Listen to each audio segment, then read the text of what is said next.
Vitajte pri počúvaní podcastu Poď a uvidíš. Podcastu bohoslovcov Spišského seminára biskupa Jána Vojtašáka v Spišskej kapitule.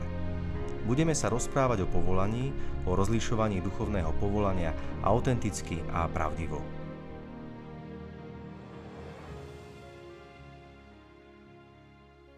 Vitajte pri počúvaní 8. podcastu Poď a uvidíš. Moje meno je Marek. Moje meno je Andrej. A vítam medzi nami v našom ďalšom podcaste sestričku Stella Maris. Sestrička, vítajte. Ďakujem pekne. Sestra Stella Maris pochádza z Vranova nad Topľou. Navštevovala strednú zdravotnícku školu v Humennom. Neskôr absolvovala pedagogické štúdia v Nitre, teologické štúdia na Spišskej kapitule a špeciálnu pedagogiku na Katolíckej univerzite v Ružomberku. Počas komunizmu vstúpila do kongregácie sestier Božského vykupiteľa, kde v roku 1981 zložila prvé sľuby a neskôr o 7 rokov zložila večné sľuby. Najdlhšie pôsobila v Snine, a to 21 rokov, kde sa venovala rómskej pastorácii. Bola taktiež v Poprade, Žiline a 7 rokov na misiách v Kamerune. Momentálne pôsobí v Spišskej Novej Vsi, kde sa venuje Rómom. Tak také predstavenie máme za sebou a vždycky v úvode máme takú strelnú otázku, ktorú sme si pre vás pripravili. A táto otázka znie, že čo je pre vás v živote najdôležitejšie? No, asi to spása duše rozhodne a spása duši všetkých tých, ktorých stretávam a za ktorých sa modlím. Pretože to vlastne bol aj dôvod, prečo som vstúpila do rehole. Lebo som veľmi túžila po spáse duši. Modliť sa, obetovať za spásu duši iných. Ako ste prežívali detstvo? No, pochádzam z robotníckej rodiny. Predtým sa to hovorilo, že z robotníckej triedy, aj keď otec nebol komunista, ale bol murár, mamka bola domáca dlhé roky, až potom ku koncu, keď už otco bol doma ako na invalidnom dôchodku, tak bola šička, šla do práce a vlastne ja som prežívala to detstvo ako šťastná, milovaná v rodine a súrodencami, ale bola som vedená k láske ku komunistickej strane a k Sovietskému zväzu a naozaj ja som to veľmi aj tvrdo obhajovala, aj žila som ako vzorná iskrička, vzorný pionier a potom aj vzorný sväzák, takže to bolo také. Ale musím povedať, že bolo krásne to detstvo, aj keď bolo chudobné, bolo nás 8 detí. Takže si viete predstaviť, hej, keď mamka kúpila napríklad, že jednu dobožku a my sme sa s ňou všetci podelili po trošičke. Každému sa ušlo a boli sme spokojní. A chodili ste do kostola? No, to je dobrá otázka. Takže rodičia ma zapísali na náboženstvo v 2. ročníku kvôli 1. svätému prijímaniu, teda mama. A potom už sa skončilo druhým ročníkom, 7-ročná, skončila som 1. sväté prijímanie. Zhodou okolností bola vtedy aj birmovka, takže som bola aj pobirmovaná. No a tým sa skončilo moje chodenie do kostola. Nenútili nás rodičia. Keď som povedala, že napríklad, že nechcem ísť do kostola, tak mama mi povedala, že dobre, nemusíš. Nikdy ma nenútila. A vlastne do kostola som začala chodiť až 16-ročná. Tak aktívne, že som chcela. Dovtedy len tak poza kostol, alebo občas do kostola, niekedy nie, občas na svätú spoveď a tak. Keď ešte by sme zostali pri tom detstve, deti veľakrát snívajú, že chcú byť doktorkou, právnikom, zubárom, upratovačkou, že možno o čom ste snívali vy?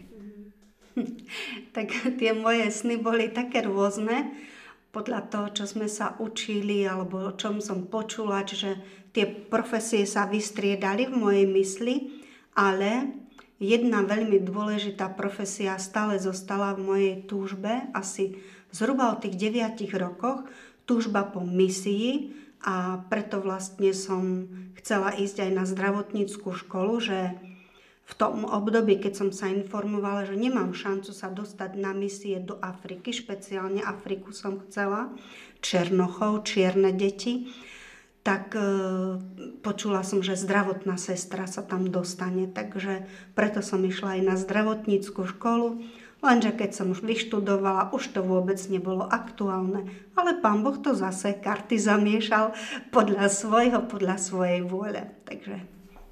Keď sa môžem spýtať, že spovedali ste, že to nebolo aktuálne, že prečo? No lebo už prestali posielať na misie. Ináč, keď som sa rozprávala so staršími, už v súčasnosti kolegami, zdravotnými sestrami a lekármi, tak to boli prvé tie pokusy a oni to prežívali naozaj veľmi, veľmi ťažké to bolo. A veľmi veľa si tam vytrpeli, aj ochoreli a proste nebolo to dobré myslené začias komunistov.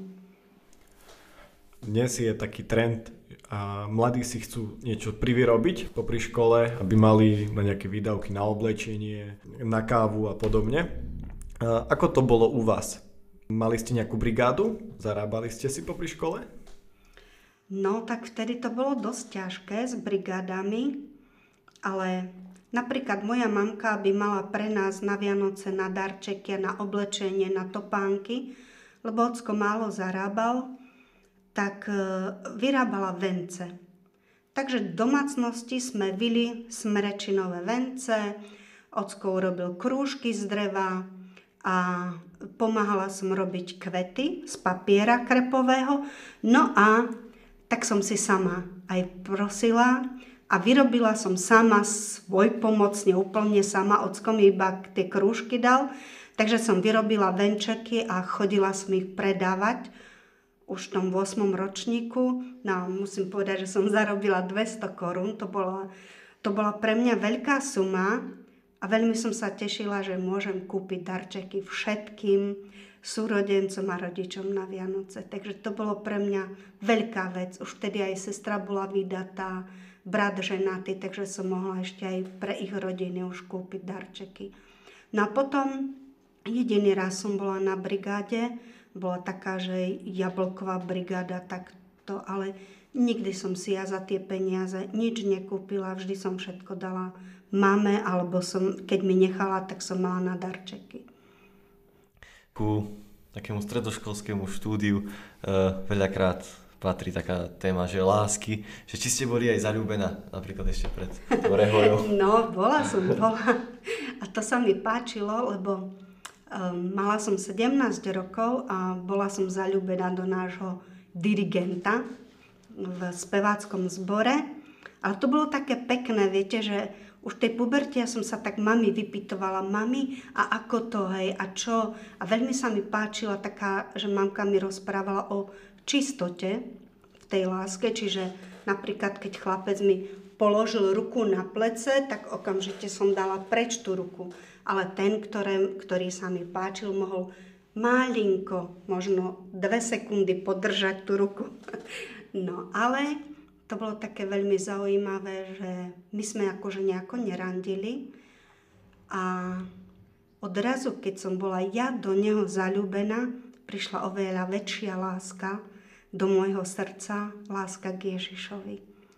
Takže to bolo, a to dodnes nechápem, ale to bolo oveľa väčšie zaľúbenie. Myslím si, keď sa tak spätne pozerám, že je to dar od Panny Márie, že mi to dala Panna Mária. Tento dar milovať Ježiša nadovšetko, viac ako toho chlapca. A potom také zápasy, viete, že v srdci, keď sme spievali a teda, že pozri sa na toho chlapca. Nie, lebo už miluješ viac Ježiša. Iba chvíľočku, dobre, iba chvíľku. Dobre, chvíľku môžeš. Tie vnútorné hlasy také úžasné, tak chvíľku dobre stačilo. Ne? Ale bola som veľmi spokojná a šťastná, že milujem viac Ježiša ako človeka. Ďakujeme, Sečko, za takú vašu úprimnosť v tomto. Ja ešte rád by som sa spýtal, že keď ste boli zaľúbená, ste spomenuli, že tedy sa tak prehlbila tá láska ku Ježišovi, že prišlo niečo viac. ale že keby ste nám možno tak viac priblížili to vaše povolanie. Kedy to začalo? Či tedy? Alebo že ešte predtým niečo bolo? Alebo ste tak dlhšie rozmýšľali? No, tak pamätám si, že ako dieťa som stretla raz na ulici nejakú rehoľnú sestru. A to som s otvorenými ústami ju sledovala a nechápala som, kto to je. Prišla som domov a povedala som mame, že som stretla takú a takú ženu. A ona mi vravela, že no to je taká, čo sa stále modlí a miluje Ježiša alebo slúži Ježišovi. Niečo v tomto zmysle. A to mi stačilo. Viac som sa k tomu nevracala. A potom vlastne to misijné povolanie, ale to nebolo ešte spojené nejako s rehoľou. Akurát v 9. ročníku mi spolužiačka povedala, že v Prahe je zdravotnícka škola, kde sa môže vyštudovať za misionárku, alebo proste, že aj rehoľná sestra, aj zdravotná sestra. No tak to už mi tak v srdci hlodalo, že to chcem, že chcem byť aj rehoľná sestra, aj zdravotná sestra. No samozrejme, že učiteľka, ja som to otvorene učiteľke povedala začias komunistov, no tak tá nebola nadšená a povedala mi, že taká škola neexistuje. Ja som stále tvrdila áno, bola som bojovná, tak trvalo je to, kým ma presvedčila, že taká škola neexistuje. No a potom som stretla na zdravotníckej škole spolužiačku zo Sniny, to môžem povedať aj meno, Marienku Mariničovú, ktorá je naša sestra Veronika, a ona vlastne mala kamarátku, lebo ja som sa prihlásila do folklórneho súboru Vyhorlat za ľudového rozprávača. Takže som chodila do Sniny ako ľudový rozprávač, vystupovať s tým súborom Vyhorlat. Aj po dedinách sme chodili, aj ako konferenciér som bola v tom súbore. No a potrebovala som tam prenocovať.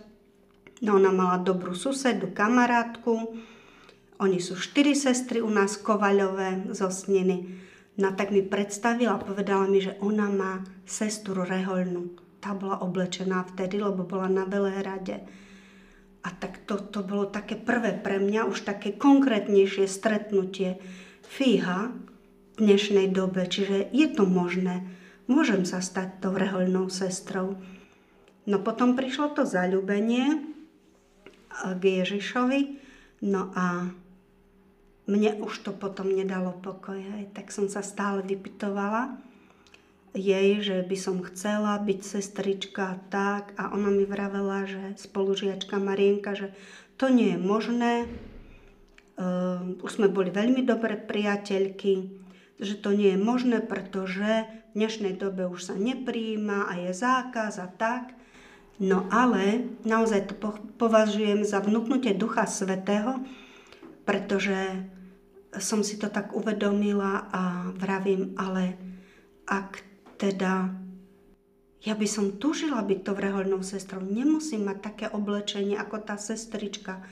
Ja môžem byť tak oblečená, ako som teraz, ale chcem patriť Ježišovi a chcem sa obetovať za spásu duši. No a toto, keď oni videli, že takto zmýšľam, že to nevyšlo zo mňa, tak ma už pomaličky do toho rehoľného životu začali zasvedcovať, že je to možné. A tak sme začali chodiť každý mesiac do Sniny na duchovné obnovy, na svätú spoveď. Pán Páter Mydla sa nám venoval, vtedy bol vo výrobe.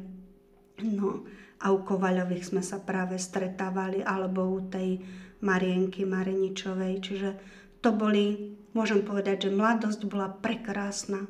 A ešte predtým ešte, ako som prišla k viere a takto, ešte je veľa toho, o čom by sa dalo rozprávať. Ale ten rehoľný život je tak. Mňa by možno ešte zaujímalo, že vy ste spomínali, nechodili ste do kostola pravidelne po tej birmovke, ale potom sa to zmenilo, prelomilo. Čo to bolo, že sa to vo vás tak prelomilo? Čo sa muselo stať, aby také mladé dievča zrazu zmenila ten svoj pohľad na vieru? No, prvá vec, čo bola, tak profesor latinčiny v škole nám povedal, že ukáž mi svojho priateľa a ja ti poviem, aká si. Hej, alebo priateľku a ja ti poviem, aká si. A vtedy som si uvedomila, keďže som bývala na internáte a všeličo sme tam vyparatili všeličo, že to nie je, že nemám dobré kamarátky. Aj, že oni chceli randiť, aj mi vybavili nejakého vojaka, že budem randiť s ním v prvom ročníku. A ten mi povedal, že pôjdeme do lesa počúvať trávu. A hovorím, že fakt, to sa dá počuť. No našťastie neprišiel. Našťastie neprišiel, pretože keď videla si moju naivitu, tak Bohu vďaka, že neprišiel, ja som prišla. Potom som pochopila, že to nie je také jednoduché, a tak som si uvedomila, že tak hop, toto nie sú. A tak som tak po triede sa rozhliadala, aká by som chcela byť. A vtedy som práve si uvedomila tú Marienku Mariničovu, že to je také tiché, skromné dievča a že chcem byť taká, tak som sa začala s ňou priateliť s tým, že 1. septembra už som jej nechala miesto pri sebe. Prišla posledná, nemala kde sadnúť, takže si sadla ku mne, nás kamarátili sme sa. To bola jedna vec. A druhá vec, pamätám si dodnes, 16-ročná, išla som okolo toho nášho Vranovského kostola, a boli otvorené dvere a ja som počula mladých spievať. Aj veľmi rada spievam. Od decka. Naozaj veľmi rada spievam, aj keď neviem hrať na hudobný nástroj. Moje prsty sú malinké a krivé. Ani krivé nie, ale také malinké. No, takéto, keď sa pozriete. Obidva. Nechytím ani oktávu, ani gitaru, ani dolné C na flaute, nič aj. Nejde to. No tak, a tak som si povedala, mohla by som to skúsiť s nimi, možno by som tam aj nejaké solo spievala, aj keď nejako pekne nespievam, ale rada spievam. Takže som jednoducho prišla k nim a som povedala, že chcela by som s vami spievať. Oni, že dobre, môžeš, že jaký hlas? Neviem. No, tak ma vyskúšali, tak povedali alt. Dobre, tak alt. No a medzi tými mladými ľuďmi som sa cítila perfektne. Boli to chlapci, dievčatá, slušní, humorní. Tak som si povedala, ja by som chcela byť taká, ako sú oni. A začala som ich sledovať, ako sa správajú. Aha, každý deň chodia do kostola, raz do mesiaca na svätú spoveď, každý deň na sväté prijímanie. Tak to skúsim aj ja. Tak som išla na svätú spoveď a odvtedy už som pravidelne chodievala. A oni krátko na to, keď som vstúpila do toho zboru, tak ma zobrali k sebe na stredko. Bola to taká fokularínska rodina a 17 bolo na tom stredku a bolo mi tam perfektne. Tam som sa naučila modliť ruženec, čítať písmo sväté, čítať aj nejakú inú duchovnú literatúru. Proste to bolo super. Takže takto sa začal môj duchovný život, viera s Bohom. Ja by som sa ešte vrátil k tej téme, keď ste spomínali pri tom zaľúbení, že ste sa zaľúbili viacej do toho Ježiša. Hej, a v dnešnej dobe mladý človek ako môže zistiť, že zistiť, že áno, že mám povolanie, že ako to môže vedieť ten mladý človek, že áno, mám ísť touto cestou, hej, že nechať možno, že aj on bol zaľúbený, napríklad tento nás počúva, alebo je zaľúbený, hej, ale rozhodnúť sa predsa ísť tou cestou povolania, že čo môže pomôcť v tomto? No, v prvom rade musí mať aj takú, asi také vážky, hej, že aby na rovnakom bolo, že to zaľúbenie do Boha, alebo tá duchovná cesta a cesta manželstvo, alebo zase tá tretia cesta, zostať slobodný alebo farnosti. No a mne pri mojom rozhodovaní veľmi pomohlo, teda tie dievčatá, sestričky terajšie mi hovorili, že to musím rozmýšľať a modliť sa na ten úmysel, tak som to aj robila. A potom chodila som aj do zboru v Humennom a šli sme Bertiovi Salancimu na primície. A tam jeden kňaz, už som mala 18, krátko po 18-ke, a tam jeden kňaz povedal, taký starý kňaz v stane na primíciách, novokňazovi: ak budeš mať na tejto ceste prekážky, vedz, že si na správnej ceste. A táto veta ma okamžite premkla a držím sa aj celý život, pretože hneď som cítila, je obdobie komunizmu, rodičia nechcú, nevedú ma k viere, určite nebudú za to, aby som šla do rehole, lebo keď som to aj tak sondovala, tak boli rozhodne proti. A cítila som, že bude na tejto ceste veľmi veľa prekážok. Tak som si povedala, toto je správne. Idem za tým hlasom. To je jedno. Druhé, vedela som, že budú rôzne prekážky. Keď som sa rozhodla stať sa rehoľnou sestrou, odrazu chlapci ako osy začali. Ako osy na med.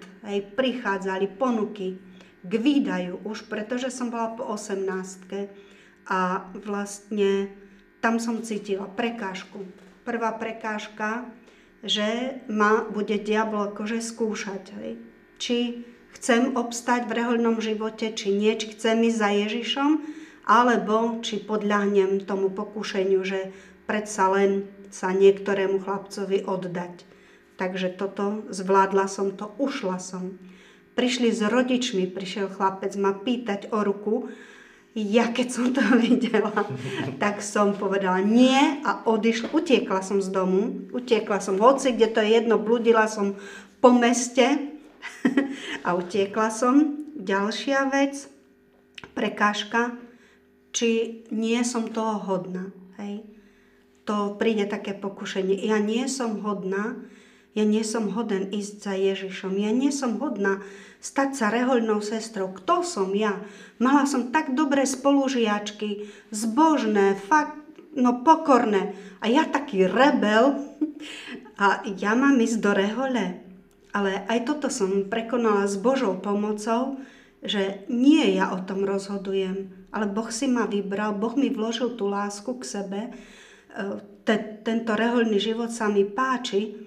A aj keď som nehodná, predsa len s Božou pomocou môžem byť v tom rehoľnom živote užitočná a spolupracovať na spáse duši. Veď nie ja, to Boh bude konať, nie ja. Kdeže ja? No to bola ďalšia prekážka. A tretia, už ani nepamätám, vidíte, a vždy som si to pamätala. Tretiu prekážku som mala aj to, že rodičia nesúhlasili nejako raz, iba v náznakoch. Takže vlastne som predstavený, keď povedali už na konci 4. ročníka, ty pôjdeš, ako keď sme sa stretávali dievčatá, postulantky, to vtedy ešte som ani nerozumela, čo to je, ty pôjdeš tam, ty keď zmaturuješ, ideš tam a ty zostaneš doma.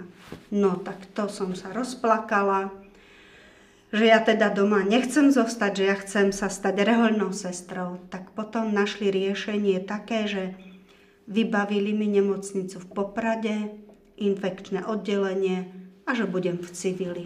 To mi vyhovovalo a že naši o tom nebudú vedieť rodičia. Takže takto som vlastne. A chodievala som do Batizoviec, sama som bola v noviciáte a vôbec mi to nevadilo. Bola som šťastná.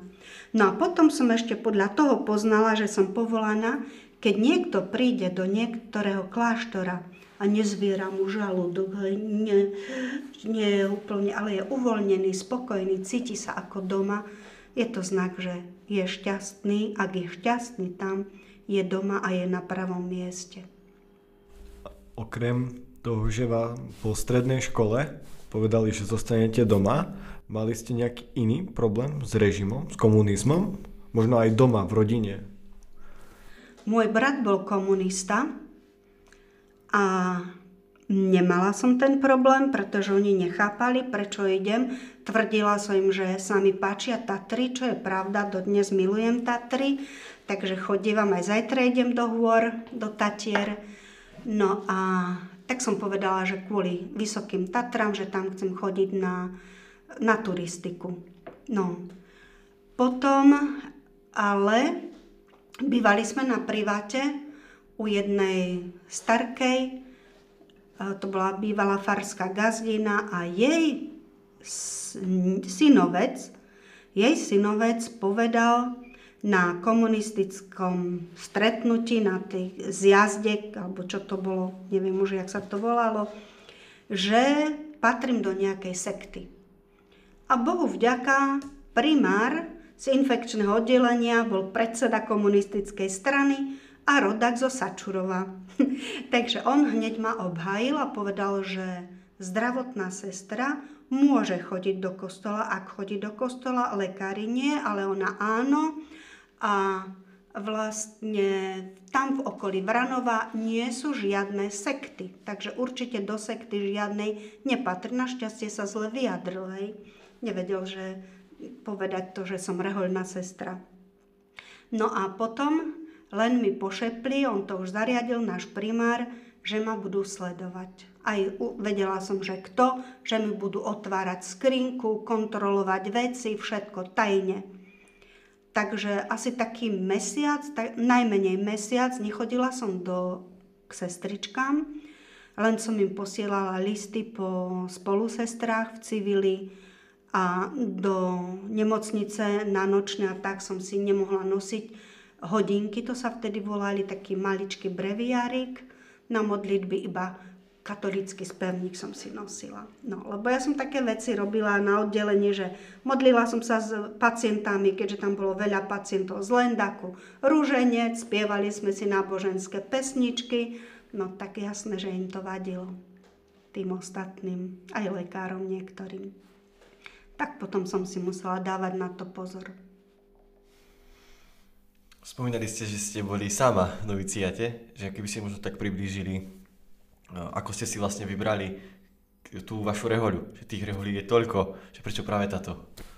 No, pretože som žiadnu inú nepoznala, takže som to mala oveľa jednoduchšie a potom som už spoznala aj iné, ale vždy som cítila, že toto je moja pravá rehoľa, že Boh ma práve do tejto rehole povolal a dodnes by som to nemenila. Nikdy. Aj keď poznám už teraz množstvo reholí, stále cítim, že toto je Božia vôľa. Čiže ja neverím v náhody. Ja verím v Božiu prozreteľnosť, Božiu vôľu, preto viem, že to tak Pán Boh dal, že ma vtedy poslal práve tam na tú zdravotníckú školu, lebo hlásila som sa do Michaloviec, neprijali ma, ani tú Marienku Mariničovú neprijali, išla o rok neskôr. To všetko to tak Pán Boh zorganizoval perfektne. A vedeli by ste nám priblížiť vašu rehoľu, že by aj naši poslucháči vedeli, že teda aj názov, prečo sa tak voláte, aká je vaša charizma, možno aj, že kde pôsobíte na Slovensku všade. Naša rehoľa, my sme sestry Božského vykupiteľa. Naša charizma je vlastne také podomové ošetrovanie o starých a chorých ľudí a venovať sa deťom a vlastne chudobným. To znamená, že sestričky robia aj opatrovateľky. Stále by som povedala, že je to iné a pod iné organizácie patria, ale práca a náplň je stále tá istá, venovať sa chorým a chudobným. A to je jedno, či ste v charite, či ste v nemocnici, či ste v škole, či ste, nejaké nízkoprahové centrum alebo centrum voľného času. Stále je tá práca chorí, chudobní, biední, tí, ktorí potrebujú našu prácu, tí, ktorí sú na okraji spoločnosti alebo ktorých si nikto nevšimne, ktorí sú chudobní aj duchom, to znamená aj mentálne postihnutí, psychicky chorí, ale ktorí sú vlastne aj zanedbaní tým, že rodičia nemajú na tie deti čas a potrebujú tie deti veľa lásky. Takže aj to. No a vznikli sme vo Francúzsku. 1849 založila ju Alžbeta Eppingerová, matka Alfonza Mária, ktorá bola naozaj viackrát ťažko chorá. Napriek tomu Pán si ju povolal na túto službu lásky a jej stále vo všetkom sa snažila o spásu duši, vykupovať duše. Aj to bolo dôležité, aj keď sestram odporúčala pri lôžku chorého alebo v sirotinci s deťmi. Nezabúdať na to je také prvoradé a musí to ísť spolu ruka v ruke. Tá výchova, to ošetrovanie spolu aj s tou spásou duše, všetko robiť preto, aby ten človek sa dostal do neba. Keď sme pripravovali tento podcast, ja som sa vás pýtal nejaké základné informácie o vašom živote a vy ste mi povedali, že vaše prvé sľuby boli pre vás také dôležité. Prečo? No preto, lebo veľmi som túžila po tom rehoľnom živote a tie prvé sľuby boli pre mňa už večné. Ja som si povedala, že ja nemôžem sľubovať akože Bohu viackrát. Pre mňa je to raz a navždy. Čiže a nikdy som to ani neoľutovala, ani neoľutujem. A dodnes si pamätám aj tie priestory, aj všetko. To si ani neviete predstaviť. Bolo to na chodbe, bolo nás 7 dievčat, 7 sestričiek. Konečne sme mali habity oblečené, aj tie ako len na tú chvíľu vlastne. A tá kaplnka bola, no ja neviem, kumbalok, taký zatvorený, kde bol bohostánok, to bolo veľké, možno iba meter krát meter. Kde bol iba taký malinký stôl a bohostánok a my sme boli na chodbe a kňaz iba otvoril tie dvere a takto sme tam na chodbe sľubovali. Bolo to úžasné a nie je to dôležité, že či je to v kostole, či je to nejaká veľkolepá slávnosť v katedrále. Dôležitý je ten vzťah ja a Boh, ja a môj ženich. Hej. To, že ja konečne môžem celá a navždy sa odovzdať Ježišovi. Nie prvýkrát a potom budem zase obnovovať. Pre mňa to bolo hneď od samého začiatku. Prvýkrát, ale raz a navždy. Ďakujeme. Možno, keby ste tak mohli poradiť teraz mladému človeku, že ktorý sa tak rozhoduje, ale už je aj starší, pravda? Keď zistíš, že Pán Boh volá, tak mal by si to nechať pre seba, alebo mal by sa možno niekomu že zdôveriť, že ako by možno mohol tak postupovať, že čo by mu mohlo pomôcť. Lebo napríklad ja si sám pamätám, že keď ja som sa rozhodoval, tak by som to radšej nikomu nepovedal, hej, ale tak každý je iný, pravda, že?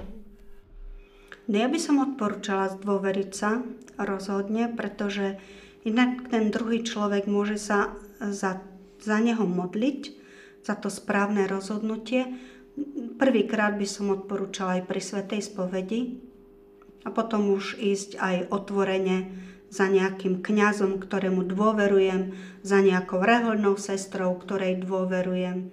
Alebo niektorí majú takých dobrých rodičov, hej, svätých, takže za kýmkoľvek len musí to byť správny výber, že komu sa zdôveriť a ten človek nech jednak ma pozná, ak ma pozná, vie mi poradiť aj asi, kam by som sa hodil, aké mi vlastnosti alebo talenty Boh dal, kde by som ich mohol v akej reholi využiť, v kňazstve, na čo mám. No a potom aj to, že tá modlitba veľa robí. A taká ráda, lebo diabol potom začne veľmi pokúšať toho človeka, ktorý sa rozhoduje, aby nešiel na tú správnu cestu. Ja nadviažem na vašu odpoveď, ktorú ste teraz povedali, že keď prídu tie pochybnosti, hej, že človek sa rozhodne, hej, ale príde taký ten stav, že do keľu rozhodol som sa dobre, hej, že možno príde počas toho príkladu, že sa ešte aj zaľúbi alebo čokoľvek, čo mu môže pomôcť tomu mladému človeku, že ísť tou cestou a vytrvať v tom.